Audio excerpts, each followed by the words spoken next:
Assalamualaikum warahmatullahi wabarakatuh. Alhamdulillahirrabbilalamin. Wassalatu wassalamu ala asyrafil anbiya'i wa mursalin. Wa ala alihi wa sahbihi ajmain amma ba'du. Seni menegur dan memuji dengan bahasa kasih. Ya, memang kita sebagai orang tua nih ya harus punya seni nih waktu negur anak, memuji juga. Ya, Masya Allah. Baik, kita langsung saja ya bahas tentang otak manusia. Ya, karena siang hari ini ya, kita akan lihat bagaimana otak manusia ini bekerja. Inilah otak manusia. Allah ciptakan ada otak besar, ada otak kecil. Ini dilihat dari samping kiri, ya. Dan otak anak-anak kita inilah yang hendak kita ya isi, kita kasih arahan, kasih nasihat, kasih informasi tentang hal-hal kebaikan, ya. Nah, inilah yang kita sering sekali bahas, apalagi modul kami ini karena berbasis otak manusia. Jadinya sering sekali lihat slide gambar otak, ya. Mohon izin ya Bu, ya ayah bunda juga nih kalau setiap hari misalnya ikut Bu Isa gitu ya. Saya kan biasanya dipanggilnya Bu Isa nih. Ya, pasti nggak heran kalau lihat buka pertama pasti otak, ya. Nah, atau ini biasanya saya kasih lihat sengaja ya supaya kita bisa lihat 3 dimensi ini otak manusia ya, Masya Allah ya. Luar biasa nih, ada otak besar, otak kecil, terbagi belahannya 2, kanan kiri ya, dan dia itu terlindungi ya. Kalau kita belajar otak sesungguhnya nggak cukup waktu sebetulnya. Berikutnya ya, dari otak ke badan ini ada namanya sistem saraf atau nervous system ya. Jadi di otak itu kan saraf-saraf di otak itu kan bentuknya kabel-kabel. Nanti dari otak ke tubuh itu ditarik kabelnya oleh Allah itu ya, masuk semua ke tulang belakang. Tuh kabel-kabel berkumpul itu di tulang belakang itu. Ya, orang sebut ini ya sumsum tulang belakang. Dan lihat ya, kita lihat ya kabel-kabelnya ya. Ini keluar dari tulang belakang ke seluruh penjuru-penjuru tubuh manusia, ke wajah, ke leher, ke badan dan sebagainya. Ya, oke. Baik, hari ini kita akan belajar kembali tentang biologisnya manusia, tubuh manusia, karena barang siapa yang tambah mengenal dirinya, maka dia akan tambah mengenal Allah. Ya. Baik, nah, jadi sistem saraf ini panjang ya, sampai tulang kedudukan atau tulang ekor. Nanti dari situ keluar kabel-kabel ini, ya. Nah, saya selalu cerita bahwa sistem saraf ini, kalau dipelajari kan ini cukup detail dan rumit. Ya. Maka ya lebih baik kita menganalogikan kerjanya sistem saraf ini kayak kabel listrik. Ya, dia membawa listrik, aliran listrik. Dari mana? Dari otak. Dari mana lagi? Dari panca indera. Ya. Apa isinya aliran listrik itu? Pesan-pesan. Pesan dari mana ya? Pesan dari otak. Pesan dari mata karena menangkap sesuatu, pesan dari telinga karena mendengar sesuatu, pesan dari hidu, penghiduan karena menghidu sesuatu, pesan dari pengecapan karena merasa sesuatu, mengecap sesuatu, bahkan pesan dari ucapan, dan pesan dari sentuhan. Kalau kita menyentuh sesuatu ada pesan kan yang ditangkap ya, oh ini halus, ya, langsung dikasih kabar itu ya.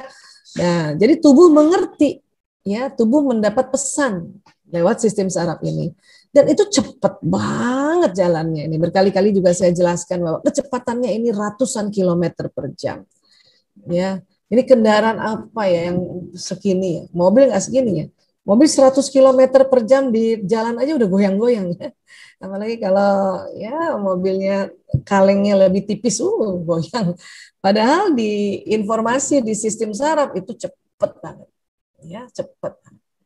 Oke, nah jadi berdasarkan ya sistem tubuh manusia ini, maka kita perlu ya memberikan pujian atau memberikan teguran pada siapapun misalnya ya, atau khususnya hari ini kita bicara pada anak-anak ya, tentu dengan sebuah seni. Maksudnya Bu Isa ya, karena apa yang kita perintahkan atau apa yang kita ucapkan anak mendengar. Dan apa yang kita lakukan anak melihat, ya. Bahkan anak mengulang kalimat-kalimat kita, ya. Sehingga nanti pesan itu jalan, masuklah di otak, direkam di otak menjadi sebuah memori. Ya, tinggal waktu kita memberi arahan, ya, ini ada isinya arahan kita nih. Jangan hanya membentak-bentak saja, jangan hanya ya marah-marah saja. Karena kalau sampai marah-marah saja, bentak-bentak saja, ya itu nggak masuk di otak depan itu, nggak masuk. Padahal otak ilmu tuh di depan sini. Dia cuma sampai di leher. Pokoknya kalau kita nasihati anak dengan marah-marah itu pesannya cuma sampai di leher, habis itu hilang. Makanya anak-anak besok nggak tahu lagi, nggak ngerti lagi dia. Ya. Nah, walaupun sebetulnya pesan yang di otak depan ini juga harus disampaikannya berulang-ulang. Hanya kalau dengan kekerasan dia mandek di leher, mandek di batang otak. Ya, jadi kayaknya percuma ya ibu-ibu kalau misalnya marah. Tapi kalau nggak dimarahin dia nggak jalanin, Bu Aisyah. Ada tuh yang ibu-ibu nyolot kayak gitu ya. Memang dia langsung jalanin. Kenapa? Begini sistem saraf ya. Saya informasikan cara kerjanya ya. Ini kan tulang belakang nih. Dia nih ya jalan ke badan kita di belakang punggung. Membawa pesan, dan pesan itu kemudian disalurkan lagi ke sistem saraf yang ke seluruh tubuh.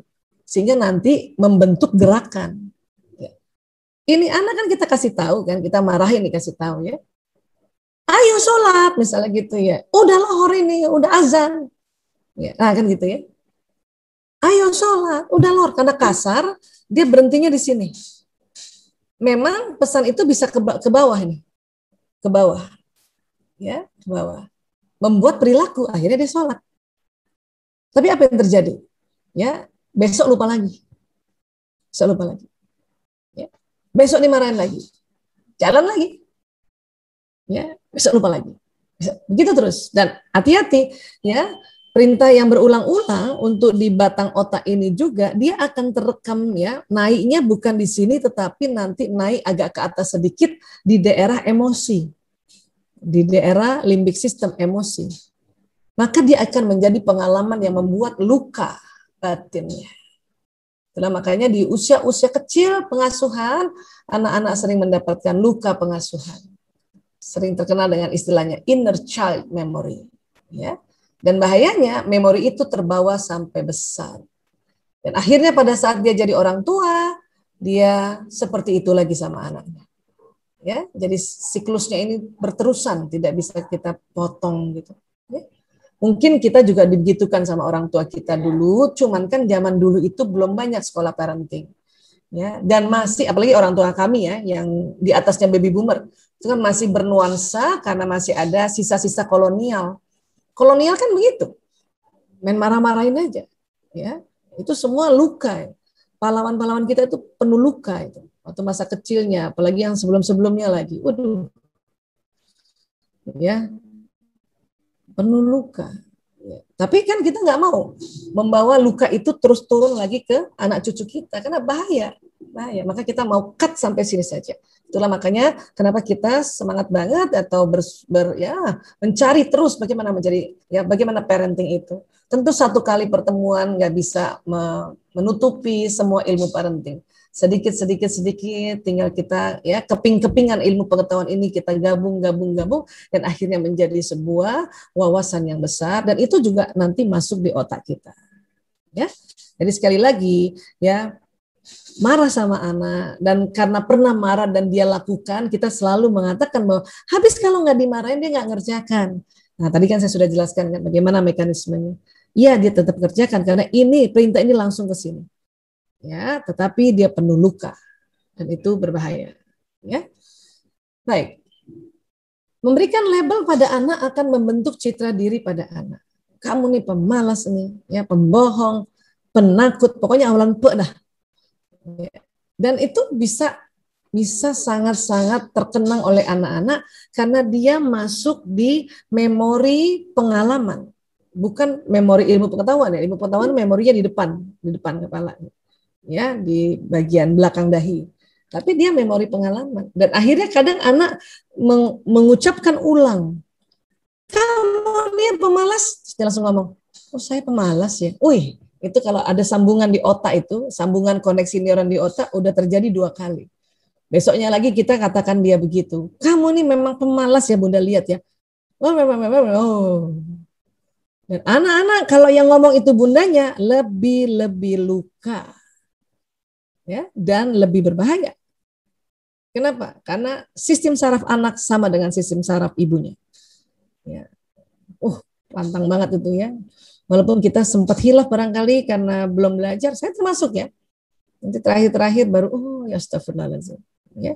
Makanya segera ya maafkan diri kita dulu nih Bu, karena ya maklumlah kemarin-kemarin belum belajar ya, terus kemudian juga terlalu penat karena belum lagi anak satu besar, sudah ada anak lagi kan gitu ya. Belum lagi kerjaan domestik lainnya, apalagi ibu-ibu yang bekerja juga di ranah publik, double-double itu. Ya, makanya kalau baru sadar kita, ya Allah, ya, nah maka maafkan diri sendiri dulu, ya, berbanyak istighfar dan minta maaf pada anak-anak, ya. Kalau anaknya masih kecil, ya. Kalau anaknya besar, bukan hanya minta maaf kalau anaknya besar, ya, tapi membantu dia untuk merilis memori-memori yang terlanjur ya tertanam atau terlanjur tercipta pada saat mereka kecil itu, ya. Baik.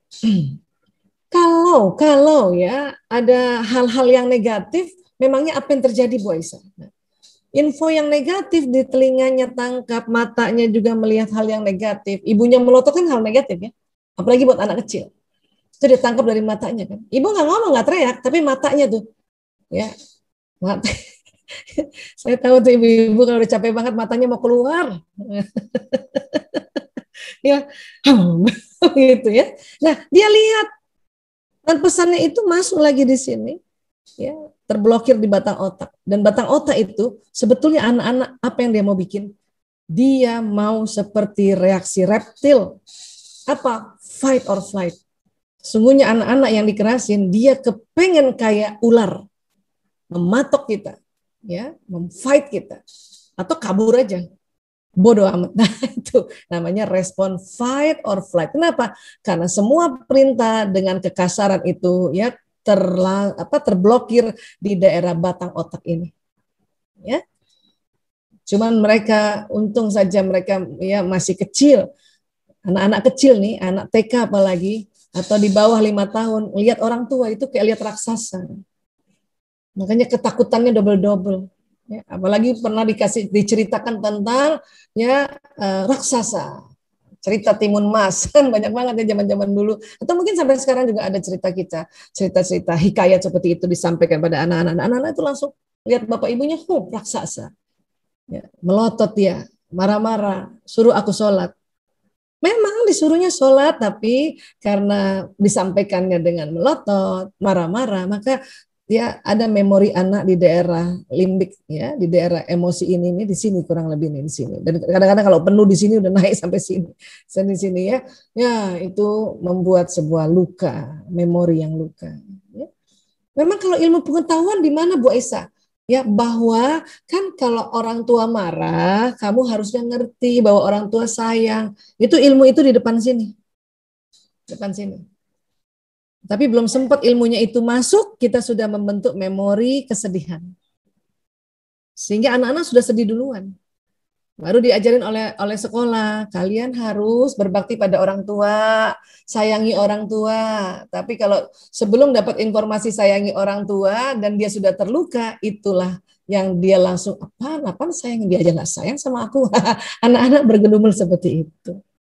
Ya, jadi sekali lagi hati-hati sekali ya, dan ya Allah ya Rabb, kalau kita ingat-ingat tuh kadang-kadang ya menyesal. Tetapi sekali lagi, kalau dulu-dulu kita belum tahu ya, Allah Maha memaafkan, Allah Maha mengampuni.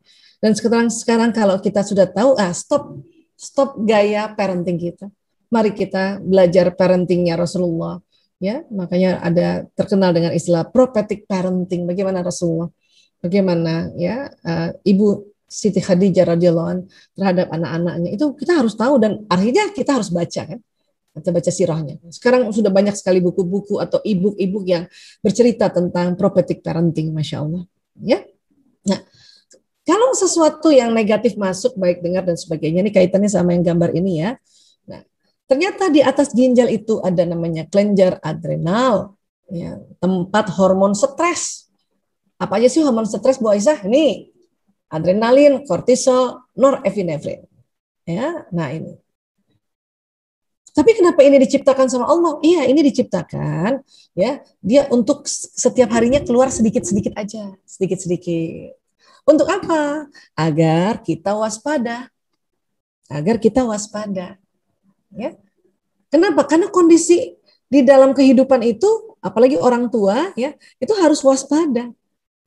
Tiba-tiba gempa, tiba-tiba banjir bandang, ya, ada gempa, ya, tiba-tiba ada gempa, badan kita ini keluar nih, adrenalin kortisolnya sudah ada, tinggal gendong anak-anak yang masih kecil, masih bayi, atau langsung lari, itu kerjasama dengan batang otak yang ada di leher ini, ya. Nah, tapi kalau terlalu mendengarkan hal yang negatif, ya, tersinggunglah dia, atau melihatkan matanya ini, melihat orang tuanya melengos saja gitu, atau menepiskan tangan aja gitu, itu adrenalin, kortisol, dan norepinefrin keluarnya banyak, banjir.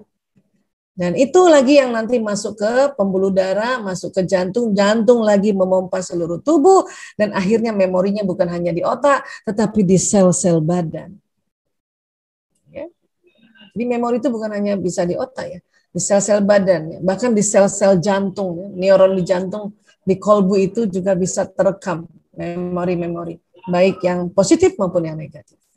Ya, inilah makanya kita bergiroh keras, ya, bersemangat untuk gimana caranya untuk paling tidak, ya, dalam 7 hari, nggak 7 harinya marah kita sebagai orang tua. Karena saya paham juga ayah bunda letih, ayah bunda capek, tapi bolehkah dalam seminggu 7 hari kali 24 jam, ya, tapi lebih banyak yang lembutnya. Ya, lumayanlah 7 hari itu 5 hari yang lembut, ya. 5 kali 24 tapi ya Bun. Iya. Baik.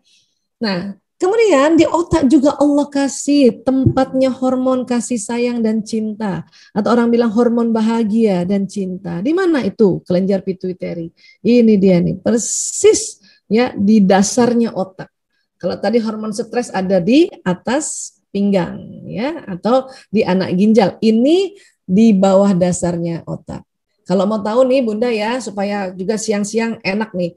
Coba pertemuan 2 alis nih, Bunda pegang deh. Pertemuan 2 alis. Nah, itu, ya. Nah, coba dipijat-pijat dengan lembut. Nah, enak Bun. Apalagi yang sakit kepala, ya Allah, enaknya. Mbak Adisti udah enak banget tuh, Mbak.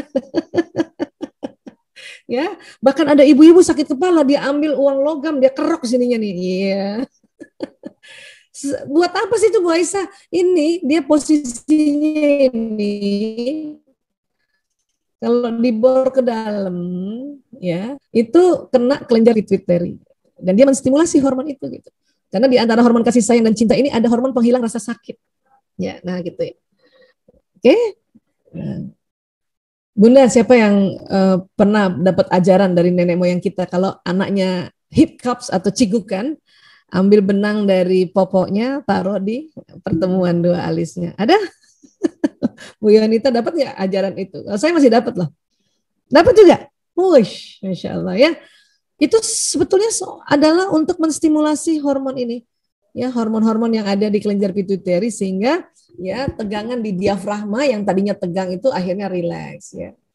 Gitu kan. Nah, makanya juga pengantin-pengantin wanita dalam baju tradisional Indonesia itu pasti ada tanda di pertemuan 2 alis. Pakaian tradisional, ya. Kan ada tuh titik-titik di sini kan. Nah, atau kalau nonton film India, nah itu dia tuh ada bindi orang India di sini tuh, ya. Nah, makanya orang India itu selalu bahagia, ya. Dia dimarahin suami nyanyi,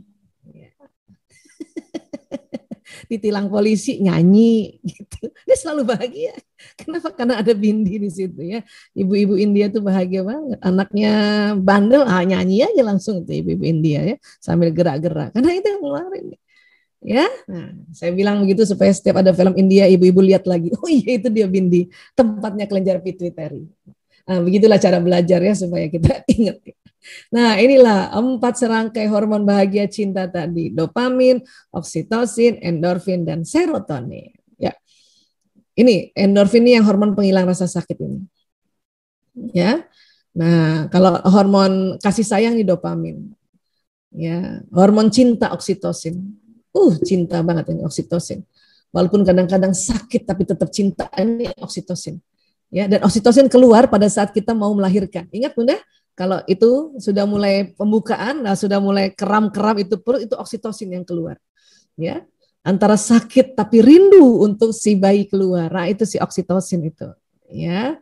Nah, serotonin ini juga termasuk hormon yang membuat bahagia. Ya. Jadi ini 4 hormon bahagia. Ya. Terus gimana dong Bu Aisyah untuk cara keluarnya hormon bahagia ini? Nah, ada bagai caranya. Ya. 1, senyum. Senyum dulu Bun, senyum. Ayo Bun. Bismillahirrahmanirrahim. Ayah Bunda, Bapak Ibu Guru senyum. Sudut kanan kirinya seimbang ya Bun. 2 cm, 2 cm. Tahan Bun, saya hitung ya, minimal 7 detik saya hitung ya. 1, 2, 3, 4, 5, 6, 7, 8. Alhamdulillah.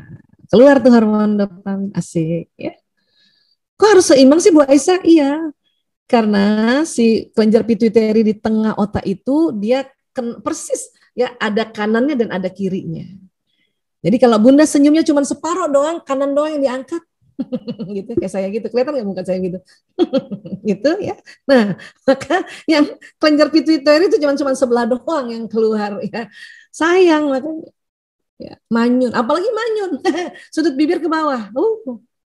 Ya. Itu yang keluar justru yang di kelenjar ya adrenalin. Tapi kan nggak sengaja Bu Aisyah, tiba-tiba bibir kita turun ke bawah. Makanya kalau kita sadar naikin lagi. Ya, kenapa? Kan gampang tinggal naikin aja lagi.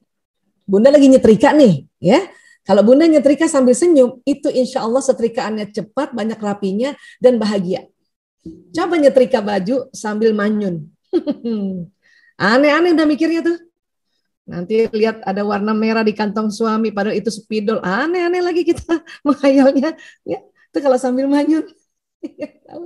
Sambil ngesel gitu ya. Nah, jadi senyum adalah ya salah satu cara untuk mengeluarkan hormon bahagia ini. Apalagi Bu Aisyah, tertawa. Jadi Bun, saya ingatkan ya Bun, anak-anak itu kadang-kadang suka cerita dan dia pikir ceritanya lucu. Dia udah ketawa, tolong ayah Bunda atau paling tidak Bunda lah ya, tolong ketawa Bun.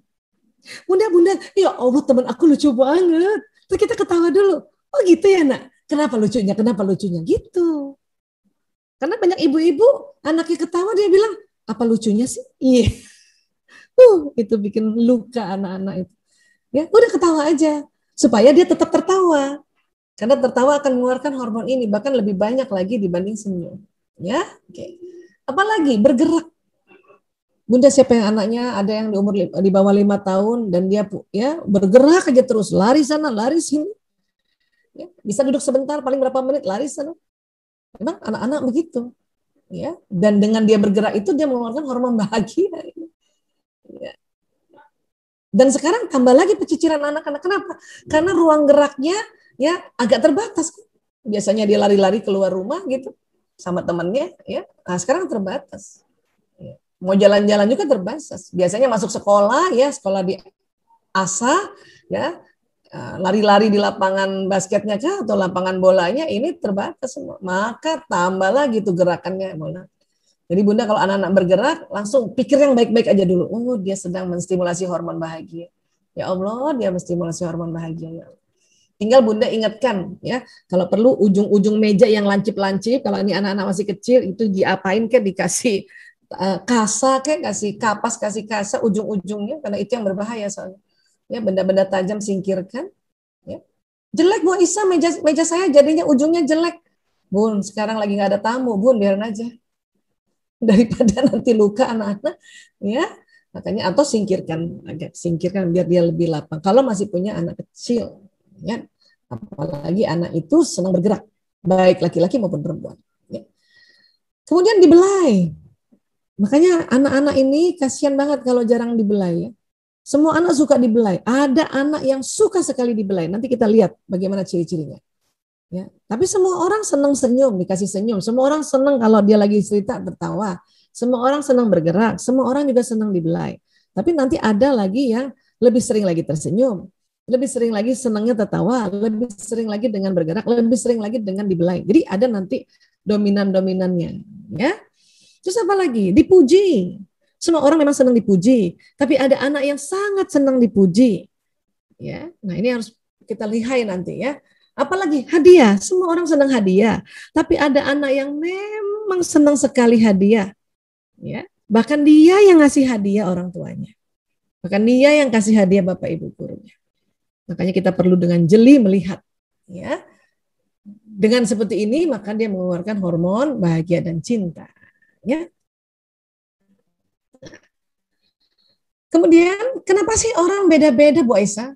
Ya karena ada beda watak. Di mana watak ini? Di daerah lobus parietalis. Dan watak ini karena dia ada sejak lahir, ya, maka watak ini tanpa kita rasa, tanpa anak-anak kita rasa, program watak yang di lobus parietalis dia keluar nih lewat batang otak, jalan ke sistem saraf, karena ingat ini kayak kabel listrik, maka dia membentuk perangai seperti jenis watak itu. Ya, hari ini saya tidak bahas watak secara detail karena teman-teman bisa mencari di media lainnya. Oke ya, saya lebih kepada mau kasih tentang bahasa kasih, tetapi bahasa kasih kenapa beda-beda? Bahasa kasih utama orang-orang karena wataknya. Jadi watak bisa dijelaskan sendiri, bahasa kasih bisa dijelaskan sendiri, bisa juga dia digabung. Hanya memang waktu ya kalau digabung terlalu lama. Ya, baik. Sekarang ya. Di surat Al-Isra ayat 84, Bismillahirrahmanirrahim. Qul kullu ya'malu ala syakilatihi. Farabbukum a'lamu biman huwa ahda sabila. Katakanlah wahai Muhammad, setiap orang berbuat sesuai dengan pembawaannya masing-masing. Maka Tuhanmu lebih mengetahui siapa yang lebih benar jalannya. Ya. Jadi Allah sudah bilang sama Muhammad, ya, sama Rasulullah SAW bahwa setiap orang itu ada pembawaan. Nah, pembawaan inilah yang diteliti oleh para ilmuwan. Di situ ada watak, ada bakat, ya, ada genetik lainnya, termasuk penyakit-penyakit genetik, ya, ada juga apa, ya, jenis-jenis kulitnya, jenis rambut, sudut mata, sudut bibir. Nah, inilah kalau dalam surat Al-Isra 84 ini satu ayat ini di-elaborate atau didetilkan dengan ilmu ya ginekologi, ya, genetika, ya, ilmu genetika atau ilmu herediter, ya. Kalau ginekologi alat reproduksi, ini genetika, ya, karena gen itu membawa bawaan dari ya dari orang tua dan leluhur ke atas. Ya. Kemudian ini saya ya Allah, saya suka sekali berbagi ini ayat ya Ali Imran, surat Ali Imran ayat 159. Bismillahirrahmanirrahim. Fabima rahmatim minallah lintalahum walau kunta fazzan ghalizal qalb lan faddu min haulika. Ya. Maka karena rahmat dari Allah engkau bersikap lemah lembut terhadap mereka. Sekiranya engkau berlaku keras dan berhati kasar, tentulah mereka menjauhkan dari sekitarmu. Jadi kalau kita orang tua disuruh lembut sama anak, itu bukan narasumber atau bukan motivator atau bukan ya parenting yang meminta, tapi Allah yang langsung meminta. Ngapain Aisyah susah-susah lembut? Ini udah dikasih tahu. Sekiranya engkau berlaku keras dan berhati kasar, mereka menjauh dari sekitarmu. Ya. Orang anak-anak yang menyimpang itu awalnya begini nih. Karena menjauh di luar rumah ketemu bandar narkoba, di luar rumah ketemu komunitas yang ya orientasi seksualnya berbeda yaitu LGBT, wah tercetus sudah. Atau ketemu bandar judi, ketemu lagi, wah udah macam-macam deh. Karena dia menjauh. Sekarang kan pandemi Bu Aisyah mereka nggak keluar-keluar. Siapa bilang ya di rumah pun bisa menjauh. Makanya kita diminta untuk lemah lembut.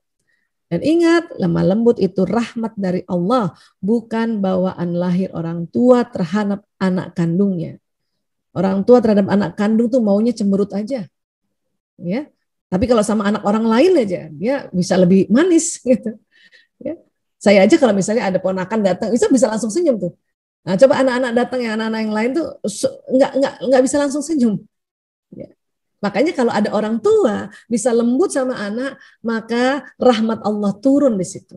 Ya, bisa jadi orang tua itu belum sebelumnya berdoa untuk meminta, ya Allah turunkan rahmatmu ya Allah bila aku bertemu anak-anakku atau bila aku bertemu dengan pasanganku, aku mohon lembut ya Allah. Memang harus diminta.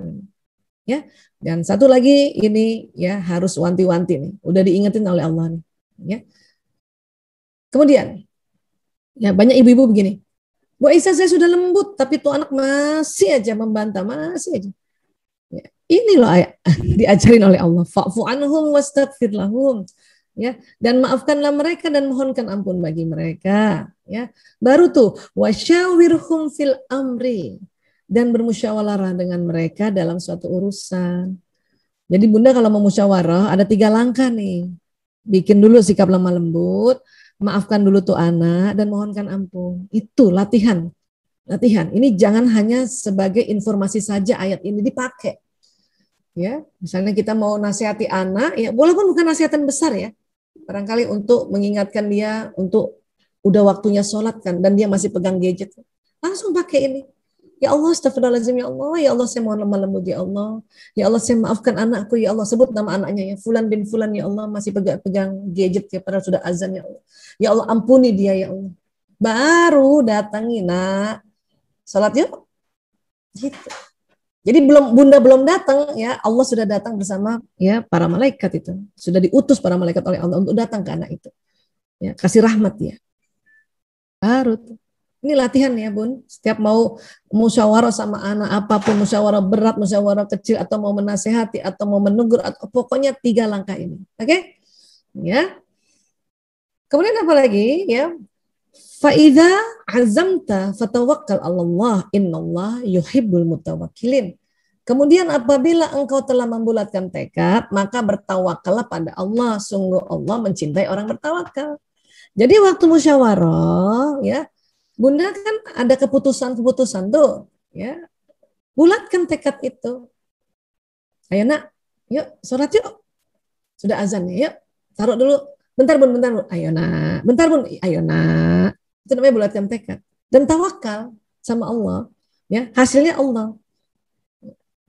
Nah, terus dia mau itu. Alhamdulillah. Tetaplah kita, Allah lagi yang kita puji. Karena Allah yang menggerakkan. Allah yang memberikan rahmat pada anak-anak ini. Ya, alhamdulillah. Terima kasih anak ya. Sampaikan juga terima kasih pada dia. Karena anak-anak butuh sekali ucapan terima kasih.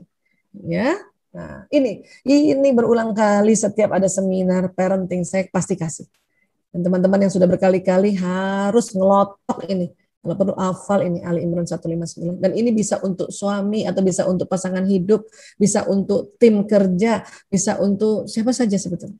Bahkan pasien-pasien kami ya yang sudah kena narkoba, orang tuanya untuk pendekatan pada anaknya, saya cuma kasih Ali Imran 159. Bu Aisyah, saya mau konseling. Kenapa Bu?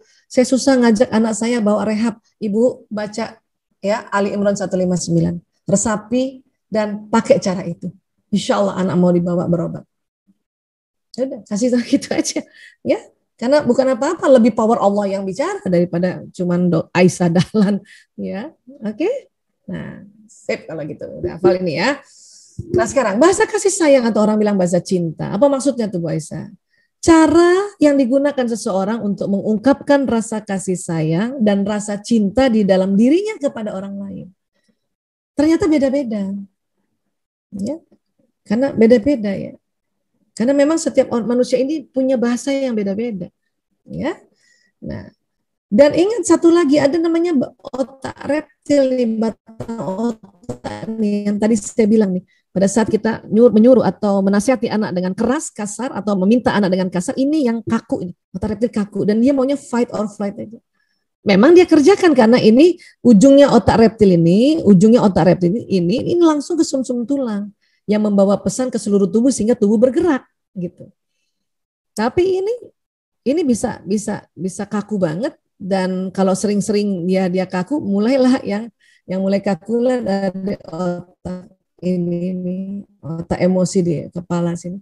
Dan mulailah memori-memori ada di sini. Bukan memori menjadi sebuah memori informasi atau ilmu pengetahuan atau skill, tapi memori luka. Ini bahayanya kalau berulang-ulang juga kita kasar terhadap anak. Dia betul-betul menjauh nanti. Ya. Nah, kemudian ada teori baterai kasih sayang. Ya, yang disampaikan oleh Bapak Dr. Adi W. Gunawan. Ya, beliau ini adalah guru klinikal hipnoterapi kami. Ya, kata Pak Adi, dia ini supaya pendekatannya gampang sebetulnya ya. Jadi dia bilang ada 5 baterai di otak manusia, di benak manusia. Ya, semua orang ada 5 baterainya. Ya. Nah, rasa aman seseorang berbanding lurus dengan isi baterai kasihnya. Artinya kalau baterai di setiap orang itu penuh, maka dia rasanya aman. Si anak aman tinggal sama orang tuanya. Murid-murid aman bersama bapak ibu gurunya. Ya, si istri aman bersama suaminya, suami aman bersama istrinya kalau baterai terpenuhi. Kenapa pakai baterai sih Bu Aisyah ya? Sekarang kan gampangnya analogikannya baterai. Dengan kita bisa kasih istilahnya di charge ya, di charging ya. Kapan ngecharge-nya Bu Aisyah? Nah, ya, sifat baterai kasih harus diisi setiap hari. Tapi sekali lagi namanya baterai diisinya bukan 24 jam. Ya. Nah, kalau nggak bisa setiap hari gimana Bu Aisyah? Minimal ya 3 hari seminggu. Jadi seminggu Senin, Rabu, Jumat ya, Kamis ya, Selasa, Kamis, Sabtu. Nah, itu di charge dan bukan 24 jam. Ya, sehari sekali gitu, tapi bukan 24 jam. Nanti kita lihat nih, oh nih udah cukup nih baterainya. Ya. Nah sekarang, penyimpangan perilaku adalah indikasi isi baterai sudah mencapai batas kritis minimal. Kalau ada anak ya cubit adiknya, pukul adiknya, bully orang, pelit banget, itu berarti baterainya lowbat. Baterai apa? Baterai kasih sayangnya. Yang ada di mana? Di otak. Kurang lebih beginilah ilustrasinya. Karena nggak ada baterai, listrik ke sini ini sangat sedikit. Maka dia enggan aja. Enggan. Jadi nge-charge-nya gimana Bu Aisyah? Nah ini nanti kita pelajari ya. Jadi kurang lebih sudah sampai sini ya. Jangankan anak-anak, kita saja sebagai istri kalau baterainya lowbat, suami datang nih, males banget jemput. Udah tahu suami datang itu ya, males banget jemput. Padahal sebelum-sebelumnya tuh ya Allah ya, kadang baru juga dengar pintu garasi dibuka, loncat gitu. Kenapa? Karena baterainya penuh gitu. Ya. Tapi udah berapa hari, berapa minggu lowbat nggak di-charge. Nggak di-charge sama siapa ya? Nggak di-charge sama pasangan hidup, nggak di-charge sama anak-anak barangkali, atau ya kita nggak ngerti bagaimana men-charge-nya. Ya, cuma dipakai doang tenaga ini, makanya enggan banget berdiri.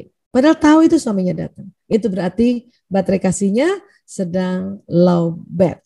Ya, nah, saya memang sedang mempopulerkan ya istilah-istilah ini supaya lebih mudah ya untuk mengingatkan untuk oke, charge dong baterainya gitu. Ya. Baterai kasih ini kalau baterai di dalam rangkaian seri ini kan begini dia ya. Ada 5. Semuanya punya 5 baterai. Ya. Jadi baterai kasih di-charge-nya dengan bahasa kasih. Apa itu bahasa kasih? Ya, bahasa kasih ada 5 juga. Kata-kata pendukung atau juga kata-kata penegasan, ya termasuk di sini pujian, waktu yang bersama-sama berkualitas, sentuhan fisik, pelayanan dan menerima hadiah. 5-5-nya kita suka dan 5-5-nya ada di otak kita. Yang berbeda apa? Yang berbeda adalah urutan baterainya tidak begini terus.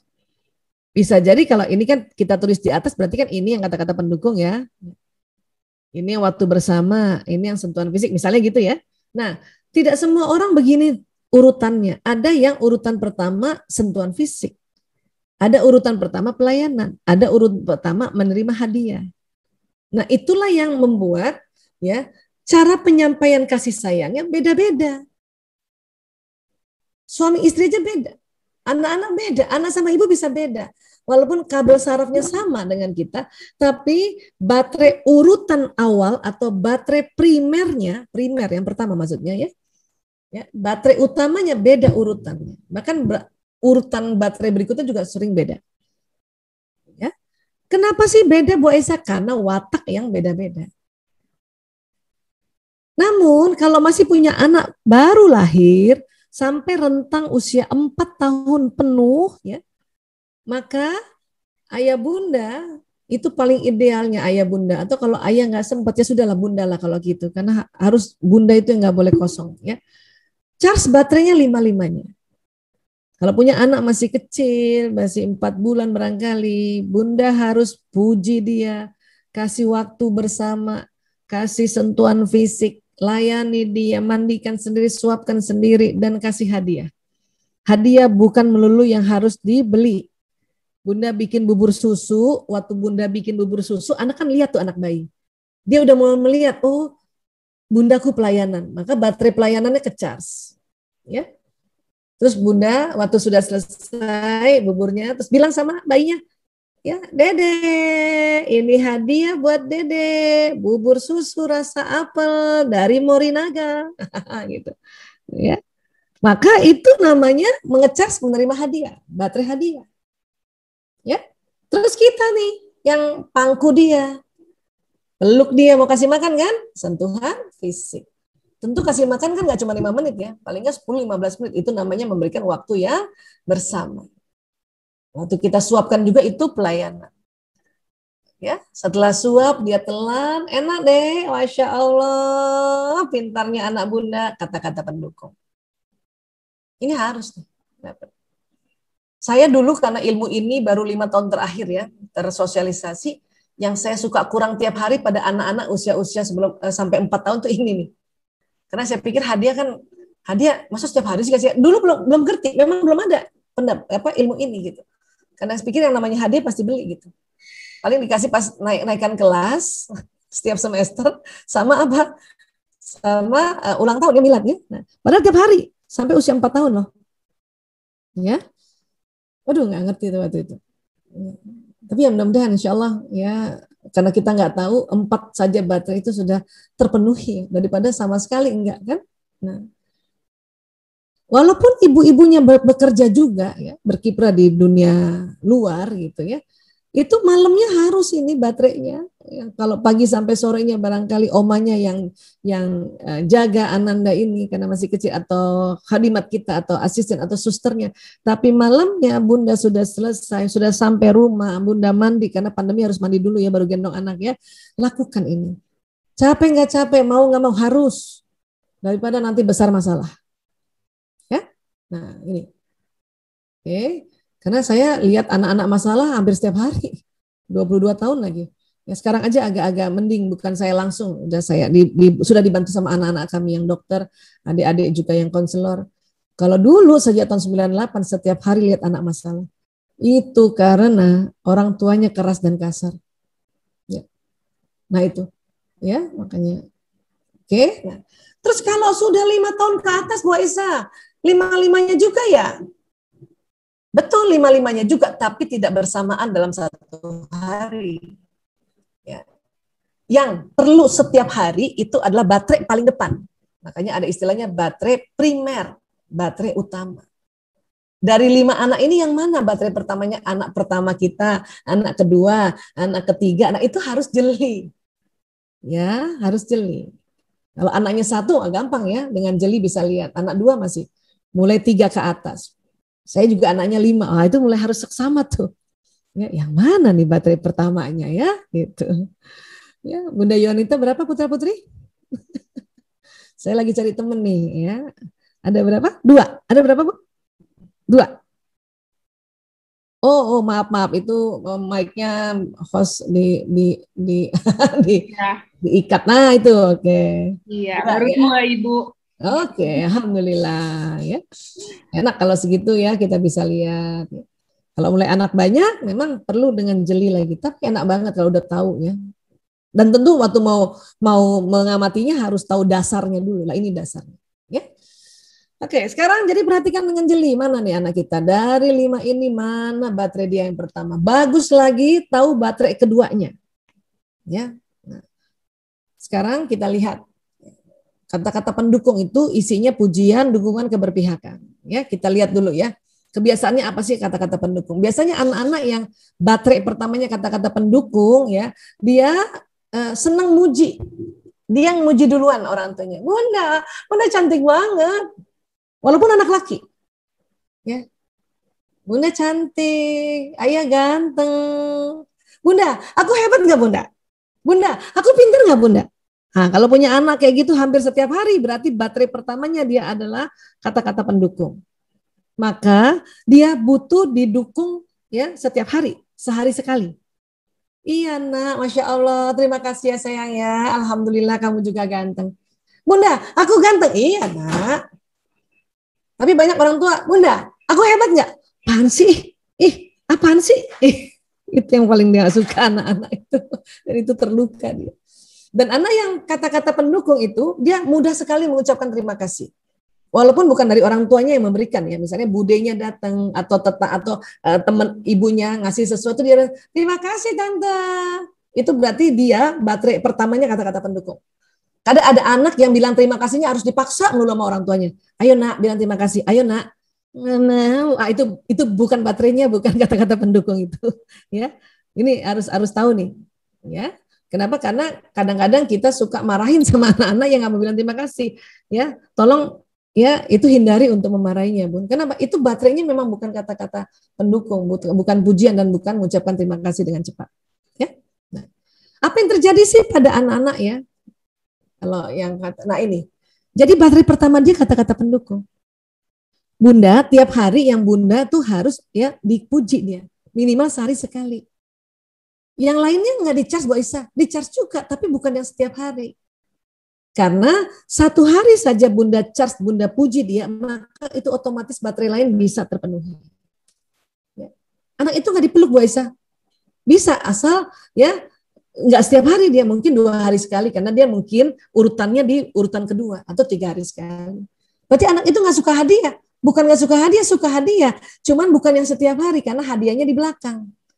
Ya, bisa jadi hadiahnya pas lagi milad aja udah senang dia gitu. Ya. Bisa paham sampai sini? Sepakat dulu ya. Kalau kata-kata pendukung, ya. Kan Bunda suka bingung kan ke belakangnya apa? Ya udah, lihat depannya aja dulu. Nanti lama-lama sudah mahir. Beberapa kawan-kawan saya yang hari ini ikut juga nih, saya perhatikan wajahnya tadi ya. Ya, sudah mulai tambah mengerti, tambah mahir. Nah, itu nanti sudah bisa deteksi ke belakangnya. Ya. Tapi kalau baru pertama belajar konsep baterai ini, lihat pertamanya saja dulu dengan ciri-ciri tadi, ya. Apa yang terjadi kalau dia tidak di-charge setiap hari? Ini, ya, dia suka mengejek dan menjelekkan orang lain. Ya. Jadi dia terbalik cara pengungkapan bahasa kasih. Harusnya memuji malah menjelekkan. Ya, kalau kayak gini apakah dibiarkan? Bukan. Tadi kan seni menegurnya ya, seni menegur kan. Nah, tidak dibiarkan. Apa? Tetap kita ya tegur juga. Tapi ya kita puji dulu dia. Ya, jadi orang tua perlu memberitahukan bahwa mengejek atau menjelekkan orang lain itu tidak baik, namun menyampaikan nasihat tersebut dengan terlebih dahulu memberikan kata-kata pendukung ya pada anak tersebut. Nah, itu yang susah kan? Ya, jelek banget nih adik. Orang tua gimana biasanya? Kakak, kakak apa sih kakak ini? Jelek-jelekin adik, kakak. Nah, padahal dia baterainya lagi lowbat. Justru seni menegurnya itu dipuji dulu, ya, dipuji dulu ya. Kakak, ibu sayang sama kakak anak baik nak. Ya, ibu senang kalau kakak sayang sama adik ya, dan ibu sedih kalau kakak ngejek adik. Itu yang harus kita kasih. Inilah yang kita belajar terus ini kalimat-kalimatnya ya. Walaupun nanti teman-teman punya cara sendiri, tapi intinya adalah puji dulu dia, baru kasih tahu nasihatnya. Ini namanya seni, ya. Dan itu akan luar biasa deh, luar biasa. Patuhnya luar biasa. Ya. Nah, baru tuh iya Bu. Daripada kita marahin orang udah kosong baterainya, tambah marahin, tambah kebakar itu otaknya. Ya. Oke. Nah. Terus pasangan hidup juga bisa gitu, Bos. Iya. Ini juga bisa dipakai. Pasangan hidup ya yang baterai pertamanya adalah word of affirmation, dia senantiasa memuji dan menyampaikan kata-kata pendukung dan juga ingin dipuji dan didukung. Makanya ya teman-teman perhatikan ya, kita bicara dari sisi istri dulu ya, berkali-kali ayah ada yang dengar ya, tapi saya mau kasih arahan ke ibu-ibu dulu ya Pak ya. Jadi coba para teman-teman ya, para sahabat-sahabat Villa yang sebagai istri, coba perhatikan ya, kalau dari mulai ijab kabul sampai detik ini suami yang lebih banyak muji, lebih banyak ya bercanda-bercandain atau kadang-kadang suka ngeledek-ngeledek gitu, itu berarti sebetulnya dia baterainya kata-kata pendukung. Cuman dulu-dulu setiap dia muji istrinya, apaan sih, lebay gitu. Makanya sekarang kebalik dia, bukannya muji malah ngeledek.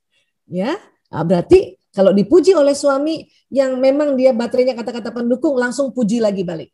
Ya, Bunda cantik banget hari ini. Alhamdulillah, Masya Allah. Abi juga, ayah juga, misalnya gitu.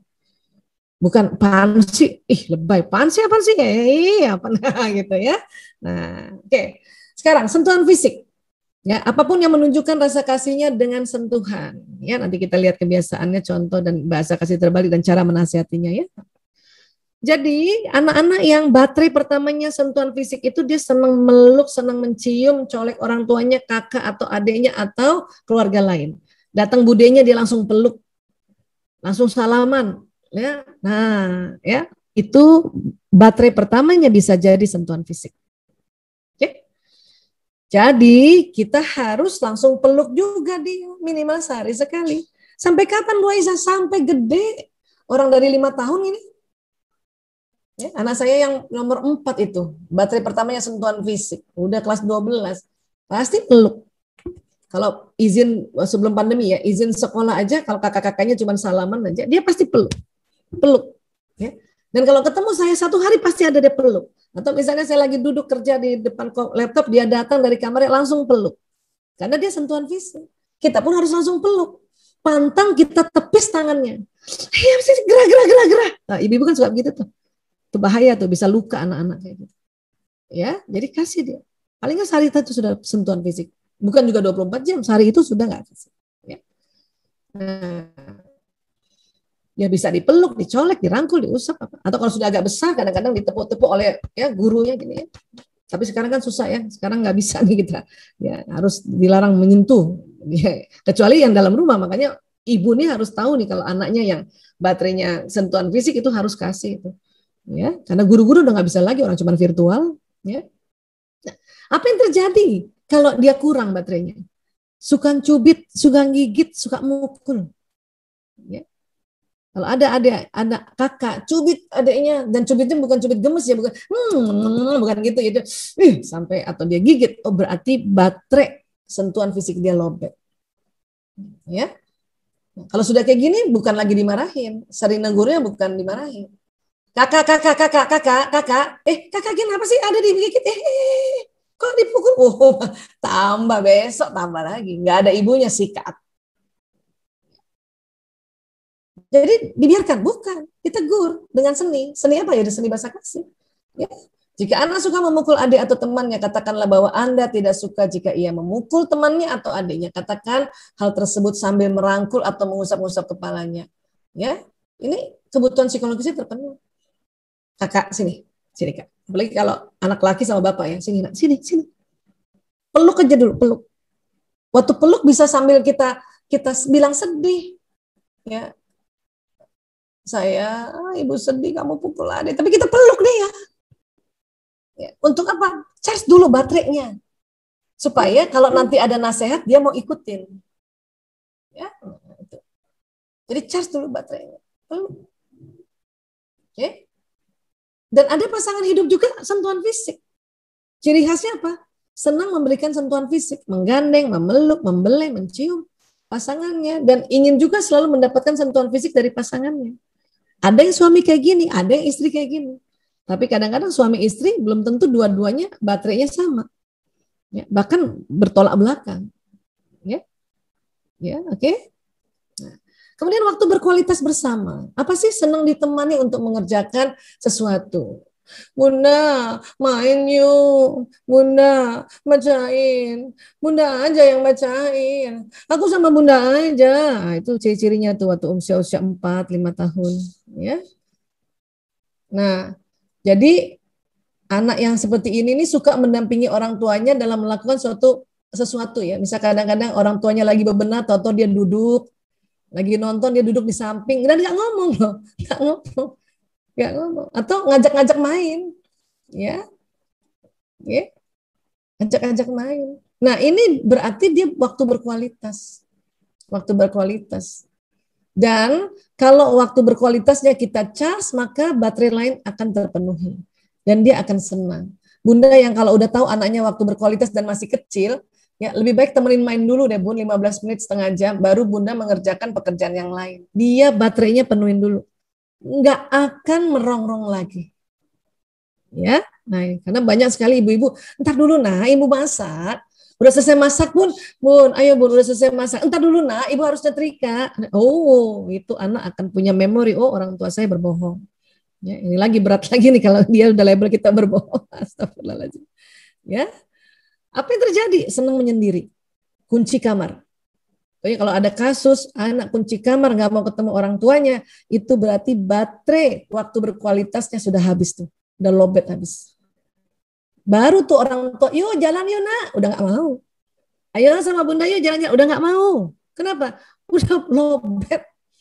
Terus gimana dong Bu Aisyah kalau kayak gini?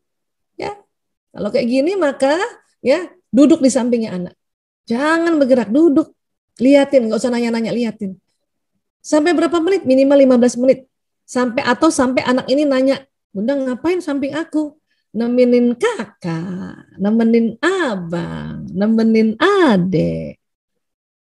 Oh, dan dia belum ketawa juga tuh. Terus nemenin. Baru nih setelah 15 menit ya, kakak marah sama Bunda ya. Bunda minta maaf ya nak. Tadi Bunda sibuk. Wah, biasa aja. Kayak gitu. Tapi dengan Bunda atau orang tuanya menemani dia minimal 15 menit, baru dia percaya bahwa bundanya mau menemani dia. Untuk apa? Mengcover waktu berkualitas yang kurang kemarin-kemarin. Ya, jadi luangkan waktu. Oke, jangan maksa. Bunda udah 15 menit di sini loh. Kamu diam-diam aja. Ya, Bunda buang-buang waktu nih. Waduh, tambah luka anak kayak gitu. Ya. Nah, terus pasangan hidup yang waktu berkualitas yang bagaimana? Senang menemani dan menghabiskan waktu bersama pasangan dan juga ingin ditemani oleh pasangan. Kalau ada suami yang baterai pertamanya quality time, dia selalu bilang pokoknya kalau aku di rumah, Bunda di rumah ya, Umi di rumah ya, Abi di rumah ya. Itu berarti quality time. Atau dia ya misalnya dia kerja pindah-pindah, dia sebisanya Bunda sebisanya temenin Abi ya pindah-pindah tugas. Berangkatlah. Pergilah istri. Supaya apa? Supaya baterainya si suami quality time terpenuhi.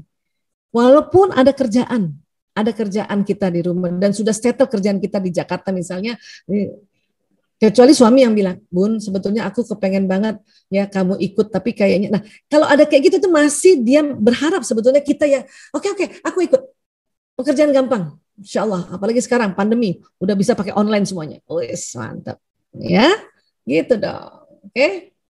Atau dia selalu mau nganter, Bun, sini deh aku yang nganter. Walaupun nganter doang, terus dia di mobil aja, itu juga ciri-ciri suami yang baterainya quality time. Ya. Dan tetap walaupun kita nggak tega kan, udah Abi, udah ayah, biar ibu pakai ini aja, biar bunda pakai Grab aja, nggak usah biar. Oh kalau gitu oke, tapi nggak apa-apa ya, aku mau agak lama 1 jam, biarin. Aduh terima kasih ya, mending gitu ya. Walaupun kita berupaya juga bahwa kita kasihan, kita berupaya pakai ini, tapi kalau dia mendesak ya tetap ya. Pelayanannya senang melayani dan dilayani. Cirinya apa? Senang membantu kakak adik serta orang tuanya, sigap untuk membantu, senang bila orang tuanya melayani dan membantunya tanpa diminta. Anak yang baterainya pelayanan itu sigap orangnya. Agak tegas sedikit memang, agak keras sedikit dan selalu mau bantuin. Aku aja yang ambilin, aku aja yang bantuin. Ya. Kalau Bu Guru misalnya zaman belum pandemi suruh ambil apa misalnya spidol, ya saya ambil spidol, misalnya suruh temennya, terus dia, aku aja yang ngambilin, oh berarti dia baterainya pelayanan, ya langsung, oh iya nak, terima kasih kamu yang ambilin sayangnya, terima kasih layanin bunda ya nak, gitu, ya. Dan dia juga senang sesekali nih dalam sehari ini selain kita mengucapkan terima kasih karena layanannya, ya sebelum dia minta bantuan kita sudah bantu, sampai besar juga. Nah saya nomor 2 ini pelayanan, ya namanya Mas Priyo. Dia senang sekali minum susu untuk karena udah besar ya. Sebelum susu itu habis, saya langsung tanya, nak mau beli susu nggak nak? Iya Bu, senang banget dia itu. Ya, jadi kalau baterainya pelayanan, charge pelayanan, maka yang lain tercas. Dia nggak perlu dipeluk, perlu, tapi sebulan sekali aja atau 2 bulan sekali. Kenapa? Baterainya jauh di belakang. Nggak perlu dipuji, perlu, tapi ya itu tadi, ya bukan yang setiap hari, ya 2 hari sekali, 3 hari sekali, seperti itu. Ya, apa yang terjadi sih? Dia akan meminta dilayani dengan cara kasar kalau baterainya lowbat. Ma, aku mau minum. Itu berarti baterai pelayanan si anak ini ya sudah hampir kosong. Ya, oke. Atau bosi, jadi bosi. Orang dewasa yang terlalu bosi itu berarti baterainya sejak kecil itu, baterai pelayanannya kasihan kosong. Ya, nggak di-charge orang tuanya, kasihan. Ya. Atau membuli adik dan teman. Ya, jadi hati-hati. Terus diapain? Ditegurlah dengan seni bahasa kasih. Ya, tapi bantu dulu. Ma, aku mau minum misalnya nih, ya udah buka misalnya. Biasanya kita kan gini, kakak, adik, panggil mbak nggak boleh gitu kasar nak. Oh itu tambah nggak ngerti tuh, karena baterainya udah kosong. Saya dulu begitu salah, ya. Setelah belajar, oh bukan begitu caranya. Dengerin apa sih yang dia mau? Oh air minum, ambilin dulu air minum. Kita yang kasih, itu dia bisa kagetnya minta ampun. Ya ini nak. Pas dia udah minum baru kita bilang, ya sayang, ya kalau ya kita bunda tuh seneng bantuin orang juga, kita tuh saling bantu bla bla bla bla, tapi bukan memaksa. Baru nasehatnya, minta yang baik ya nak ya. Itu baru mempan itu, baru mempan. Memang kita dengernya udah nggak enak bun, udah ngilu telinga. Tapi yang namanya mau mendidik dengan cara seperti ini, makanya setelah itu tolong supaya dia nggak teriak-teriak lagi, charge baterai pelayanannya. Kalau dia layanin kita langsung puji pelayanannya dengan kalimat gitu tadi, terima kasih ya nak, kamu layanin bunda. Ya. Atau kalau tuh dia lagi duduk, kita yang ambilin piring, gelas, dia suka. Nanti jadi manja Bu Aisyah, enggak. Percaya sama saya, kan bukan 24 jam, dia bukan tidak seperti raja yang 24 jam. Sehari sekali dia udah lihat bundanya yang ambilin piring nggak, bundanya yang kasih gelas ke apa. Oke? Nah, dan pasangan hidup yang juga pelayanan itu punya ciri khas apa? Senang dengan sigap melayani pasangan dan ingin dilayani oleh pasangan. Ya. Nah, suami saya ini yang pelayanan. Berkali-kali saya juga cerita, dia sigap banget kalau saya misalnya, aduh ya, aku nggak ada mobil ini sebelum pandemi ya, nggak ada mobil ya, aku harus lihat pasien di rumah sakit. Ya nanti aku kirim mobil nanti sama supir. Walaupun bukan dia yang nemenin karena bukan quality time kan, tapi pelayanan dia kirim. Itu berarti dia sayang sama saya. Cuman saya nggak ngerti dulu. Kenapa? Karena saya berharap sebetulnya yang dinamanya sayang itu saya dipeluk, ya, digandeng kalau jalan-jalan. Bukannya suami nggak mau, baterainya orang pelayanan itu, ya, kadang-kadang sentuhan fisiknya di belakang kan, di belakang. Makanya dia nggak ngerti. Oke? Dan ini terakhir hadiah. Ya, apapun yang diberikan akan dijaga dengan baik meskipun buatan sendiri nih ya. Nanti ada ciri khasnya kita lihat ya. Apa sih ciri khas anak-anak yang baterai pertamanya hadiah? Suka memberi sesuatu dari kecilnya, walaupun itu ya buatan sendiri. Ya, dia gambar-gambar, miss you Umi, miss you Bunda. Bunda buat Bunda. Atau kalau dia dikasih oleh Bunda, ayah atau siapapun pasti dia kumpulin dengan baik. Ya, taruh di lemarinya baik. Tergantung wataknya juga. Ada watak yang sudahlah memang baterainya hadiah dan dia wataknya yang rapi. Oh itu naruhnya rapi. Ada juga watak yang mau buru-buru tapi senang juga hadiah. Dia naruhnya ya taruh juga di lemari tapi nggak serapi yang watak yang rapi tadi ya. Dan dia mau sebetulnya apa yang dia kasih ke bundanya simpan baik. Bukan hanya sekedar iya bagus habis itu dilempar saja begitu. Dia sedih banget itu. Ya. Oke, dia akan simpan. Jadi kalau anak yang baterai pertamanya hadiah, memang setiap hari harus ada hadiah.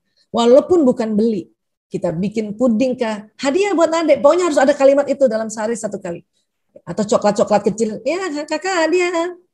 Ya. Kayak gitu. Memang yang hadiah. Dan dia senang juga kasih orang hadiah. Dan kalau dia kasih, kita harus ya Allah terima kasih. Dan kita simpan baik-baik. Ya. Saya tahu beberapa teman-teman saya itu baterainya hadiah, maka saya harus simpan, nggak boleh kasih orang lagi yang kalau itu dikasih oleh teman yang baterainya hadiah. Kalau perlu ditulisin saking banyaknya teman-teman sahabat-sahabat, tulisin dari ini. Dipajang itu di lemari-lemari kaca di kamar saya ada.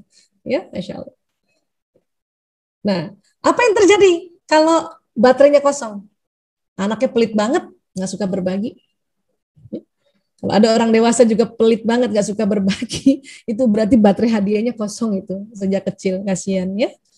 Terus kita marahin? Enggak dong, ya. Orang tua perlu memberitahu dengan memberikan hadiah terlebih dahulu. Ya, baru kita nasihati, sayang, ini hadiah untuk kamu. Udah diem aja dulu sebentar. Nah, baru ya, Bunda sayang, kamu lihat kan orang suka berbagi ya nak ya. Kalau nanti ada temanmu pinjemin ya nak ya. baru nasihatnya masuk. Ya. Karena selama ini kan kita kakak pinjemin adik. Nih, orang itu hadiah sayang-sayang dia, main kita suruh aja. Ya. Nah, ada juga pasangan yang memang baterainya hadiah. Ya, cirinya apa? Senang memberi hadiah atau oleh-oleh pada pasangan dan sangat senang bila pasangannya menghargai hadiahnya dan juga sangat menghargai apapun pemberian dari pasangannya. Nah, ini ya. Jadi kalau ada setiap hari suaminya bawa oleh-oleh, bawa martabak, bawa waduh macam-macam ya, itu harus dengan gembira. Alhamdulillah, Abi bawa martabak. Jangan sinis, Bun. Martabak terus, martabak terus.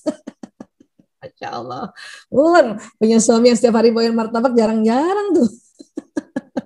Ya, oke baik. Mungkin segini dulu. Wah nggak rasa nih sudah 2:30 lewat ya. Cuman memang kalau mau cerita tentang seni menegur, memang saya harus kasih waktu menjelaskan. Mudah-mudahan tanpa harus bertanya pun sudah jelas, insya Allah ya.